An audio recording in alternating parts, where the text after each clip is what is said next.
What's going on, guys? It's K-Dub here with another episode of Crypto Zombie. So guys, yes, it is the weekend. I hope everyone, you are enjoying yourselves. It's the holidays for some people, and of course, it's April Fool's Day. So, not only is it April Fool's Day, but it is apparently the most complicated day for me to possibly do any research relating to anything, because halfway through, I realize, oh, this is a joke. Next article. So yeah, it was really crazy this morning trying to figure out what to cover and what not to cover. But basically, you know, I start reading articles like this and it's like, oh, Coin Daily, cool, very nice. Okay, UK royal family secretly buying huge quantities of Bitcoin. Ooh, that sounds like a good story. So I start reading about it, and then it's, you know, you start reading into this and you're just like, what? The prince's email? Captain Philip, Her Majesty Queen Elizabeth wishes to express her joy that His Royal Highness the Prince of Wales has at long last found a way to make some filthy lucre. Yeah. Then it goes to talk about, we strongly deny these allegations regarding weird, invisible internet money. Is it only used to buy heroin, right? And then they start talking about Prince Al-Walid, as he's been freed after illegally reaching an agreement to keep purchasing Bitcoin, but only for the king and some of his favorite monkey pets. And then down here, so there's this link, and I'm like, oh, okay, so this must be the official source of it right here. So I'm like, let's go to it. So I go to the website, and then it's just this tweet that came out, you know, a month ago. It says, I'm just here to eat Quest protein bars and watch BTC bears suffer, and I'm all out of protein bars. And I'm like, okay, so this is a joke. Then, I don't know if you guys know about Social Blade. That's a place where you can check your analytics. So I'm over here looking at my analytics on YouTube, and all of a sudden it's like, my estimated earnings, which I don't actually have a monetized channel anyway, but if I did, apparently I could be earning up to 750 Garlic coins a day, or Raven coin. And literally when you click it, it actually takes you to the Garlic coin website, which is crazy because Social Blade isn't even a cryptocurrency website. It's for just all types of content. So I thought that was really hilarious, you know, and then it's telling me down here that my monthly income is roughly 2 Ethereum. So you can't trust anything today, guys. So then you're over here at CoinMarketCap, and I'm like, what is this guy? And then I hit this, and you're like, oh, okay, so now officially I can see what my coins are worth in Lambos. So it is crazy, crazy day today. It is just, everyone's having fun, April Fools, there's trolls out everywhere. So it did take me a little longer to find some of this more serious news, guys, but I was able to dig it up. So let's dive into it right now. But in the meantime, waiting for the bear market to end, yeah, about that. So, on some brighter news, this tweet did come out yesterday from CZ, and he kind of was going down memory lane talking about the prices of Bitcoin, and he went exactly based on yesterday, 1 year, and then 1 year before that, 1 year before that, and you can see right here, you know, 7.5 years ago, 6 cents, then it was 70 cents, then 6 years ago, $4.90, 93, 243, 417, 1020, and finally today we find ourselves at 7. So we do see that the prices are going up. It's just that recent all-time high definitely threw everyone for a loop and kind of got us all, including myself, a little confused about, you know, price evaluation of these crazy coins. Also, something you guys really have to look at too, I might be in the way of this, but let me just move to the side here. So right here, guys, as you can see, this is an adoption chart, right? So it shows things like the telephone, you know, electricity, cars, microphone, airplanes, and you can see, look where Bitcoin is. Look at that, guys. Look at where Bitcoin is. So we're so early in the adoption, guys. So it does take some time. I mean, we do tend to see that, you know, modern technology gets adopted a little bit quicker due to the fact that a lot of things are digital now. You know what I'm saying? Back in the day, trying to, you know, have these phones and stuff. And it's about, you know, it's all about the network effect. You know, they always said the hardest sale ever was selling the first telephone, right? Right? The first sale was the hardest because, oh, here's a phone. You can talk to people. Oh, well, I'm the only one that has the phone though, right? But once 2 people got telephones, it's like, oh, we can call each other, right? So it's just adoption. That's really all it is. It just takes a little bit of time. We're very early. We're a decade old, not even. So yeah, this is a very new game we're still playing here, guys. So in some coin news, I wanted to just say that, and this is something I've been noticing, a lot of these projects, they just all dropped their test nets, alphas, betas, mainnets. I was just like blown away by how many, I don't know if it's just like I don't know, maybe they were just kind of waiting. Maybe they were trying to wait for this prolonged bear market. So Genesis Vision says, we're excited to announce that the alpha version of Genesis Vision platform is released. Anyone who is interested in the platform is welcome to try it. The best managers and investors will be rewarded. Be the first to test the future of financial markets. So if you guys want, you can head over to Genesis Vision and give that a shot. Also, I wanted to talk about Zilliqa. So Zilliqa has their testnet, codename Red Prawn. So you can come in here and read a little bit. They talk about the journey so far, some of their accomplishments. I spoke about this. I made a video on it, actually, if you guys want to check it out. So, you know, they were able to do 2,400 shard nodes. And so some of the things I wanted to talk about that they're going to be releasing, they say, please note that Red Prawn is the first version of the testnet, and we will be continuously updating the testnet on a weekly basis. In our internal testing, we ran experiments on about 2,000 to 3,000 nodes, achieving 2,000 to 3,000 transactions per second. As we have implemented several new features in the past few weeks, we do realize that the stability of our testnet needs improvement. We are first releasing a testnet with 1,000 nodes, which is going to have 4 shards running on AWS. In the next few weeks, we will scale up the network and focus on the following aspects of the protocol, which should be reflected in the updated versions of the testnet. So you have stability of the system on high throughput, more nodes joining and leaving the network without interrupting the protocols, and facilitating selected community members to start running nodes for the testnet, okay? Also, users will be able to send transactions through their web wallet to the network and use the Block Explorer to check the status of the transactions and other network and protocol parameters, such as previously proposed blocks, transactions accepted by the network, and transaction throughput, among others. So I'm actually going to leave a link to the video if you guys want. It shows you how to set up the wallet if you guys are interested. However, they do want you guys to note that you are not going to be able to right away run a node, mine, run a smart contract, or do transaction validations.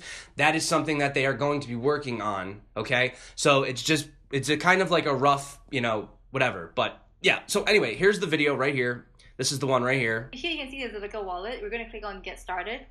See? Yeah, so this basically just shows you how to set up the wallet. And I will link this below if you guys are interested. It's really easy. If you've been in crypto, it's basically like setting up any other wallet. But I will definitely leave this video. Generate a new address. All right, guys. Also, I wanted to talk about, so Engine Coin, they have EnjinQuest, which is a game. So here's a little bit of a demo that they were doing, showing how you can melt down different things, like different metals. You could create things. You can use your engine coins to buy stuff. You know, guys, Engine Coin, they're gonna have it where you can put your actual video game assets on the blockchain. You could send them from one game to another game. It's pretty cool stuff. I actually just this is kind of off topic, but I saw Ready Player One last night. I don't know if you guys have seen that movie. I just saw it last night for the first time. It was pretty fun. It was a really cool movie. It was so much nostalgia in it. There were so many references to just so much pop culture. But one of the things that really freaked me out was like some of the things they were talking about, you know, with like the coins and the crypto and digital assets being transferred and stuff, and then the virtual reality, augmented reality. It just kind of like freaked me out for a minute. I started thinking about like, could we possibly like get to this point, you know? Because it almost seemed like when you look at all this crazy stuff and all the research you do into crypto and blockchain, and it just looks like it could be a possibility. So, but here's a quick demo. You can see, look. Payment features of EnjinQuest. A player has to approve the transaction request. The main reason we had to make sure that the Engine wallet is the most secure in the world. Get the legendary treasure. So you guys can come watch this if you want. So yeah, that's that. It's basically just a quick demo, but Engine Coin, they are just doing their thing, man.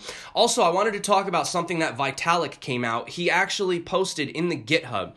He is saying that he thinks that they should cap Ethereum off at a $120 million total, or excuse me, 120 million total supply of Ether.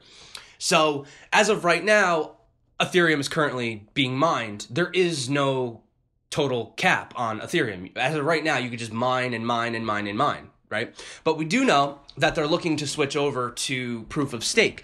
So in his letter, he says, in order to ensure the economic sustainability of the platform under the widest possible variety of circumstances, and in light of the fact that issuing new coins to proof of work miners is no longer an effective way of promoting an egalitarian coin distribution or any other significant policy goal, I propose that we agree on a hard cap for the total quantity of ETH.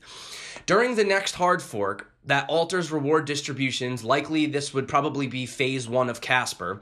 This proposal requires redenominating all in-protocol rewards, including mining rewards, staking interest, staking rewards in the sharding system, and any other future rewards that may be devised in reward units, where the definition of reward unit is, and then he goes into his little equation, which I don't do those things. I don't do math.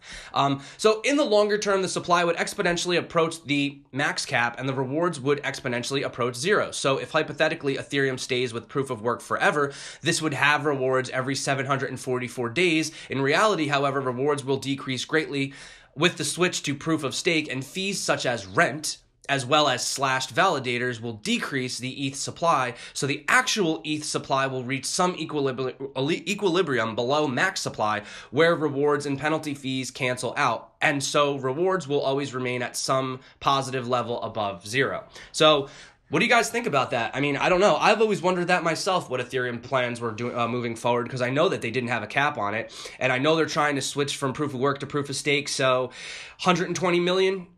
What do you guys think? Are you guys holding Ether? Do you think that that'll benefit it? Do you think it's better switching to proof of stake? What do you guys think about that whole thing? I mean, that's hard caps we know are good, you know, having a total finite supply. You know, not being able to constantly mine it forever. I mean, look at how many Dogecoin are made on a day. What is it like? There's like 35,000 Dogecoin every day, or some astronomical number. So, I mean, you know, you see what that does. That's like hyperinflation. So, also, I wanted to talk about this town, this British town. They've created what they call Hull coins. So this is the Hull City Council, the NHS, the local university Hull College group. They have over 140 participating retailers and people using their Hull coins. So the idea is to provide local community groups with bundles of coins at 500, for example. Then they can give them out to volunteers, or if there's a particular need, or if a person shows, you know, or particular improvement of some sort. So individuals that are rewarded with the coins can then receive offers from local businesses in the way of discounts from 5 to 50% by advertising, say 25% discount if you pay with 10 Hull coins, for example. So essentially, it's kind of just like coupons, really. It looks like they're utilizing them in the sense of coupons. So to keep the coin economy running, businesses can allocate them as a bonus for their own employees, giving them as reward for certain customers, or simply donate it back to local community groups. So that's pretty interesting. And they say if successful, they might expand to other cities, making it very much a novel experiment due to the use of blockchain technologies. So that's pretty interesting now, guys. You see countries trying to do their own blockchains. Now you're seeing little towns, little mom and pop stores coming up with like Hull tokens that are going to give you discounts for your, you know, little economy. That's pretty cool. I don't know. It's pretty cool to me. Plus, it'll save a lot of resources, right? Especially if you're working with coupons. You don't have to waste money on paper and all this other stuff, right? How easy is it to just go utilize some type of like a ERC20 standard, you know, pop a coin out, and there you guys go. Now you guys got your own coin. So pretty cool, guys. Real world adoption. Also, I wanted to talk about the world's 9th largest stock exchange to launch their own cryptocurrency brokerage. So the TMX Group, the owners of the Toronto Stock Exchange, are planning to launch a cryptocurrency brokerage service. So you have TMX Group, Montreal Exchange, and Boston Options Exchange. These exchanges account for $3 trillion in market capitalization and about $92 billion in monthly trading volumes. So this makes the TMX Group the world's 9th largest stock exchange. So as of the 23rd, they're looking to basically focus on Bitcoin and Ether first. They will be partnering with Paycase, which is a Toronto-based firm that specializes in decentralized financial services.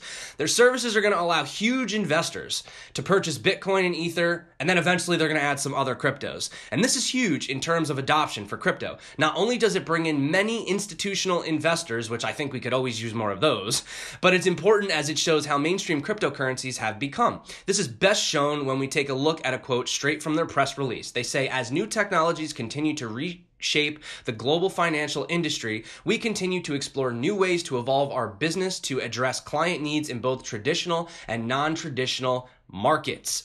Also, more adoption, guys. Today's a good day. Today's a good day for adoption. So, we know that one of the greatest use cases of blockchain is voting. We've discussed this several times on the channel. Voting on the blockchain is probably one of the quickest use cases I can think of for immediate use right now, right? How simple is that? Vote on a distributed ledger, transparent.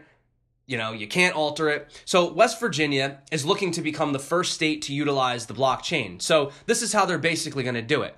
Now, they're going to utilize this for military officers, okay, who are deployed in various parts of the world. Currently, they say it's a really archaic method for them to basically get involved in these processes. They have to cast ballots via mail or fax or send an email. And then sometimes the officers are denied their basic rights of, anonymity. Also, then they wonder if their votes got there on time, if they were even counted, right? So the blockchain-powered mobile app is going to bring anonymity and transparency to the military officers from the two pilot countries and their dependents. So thanks to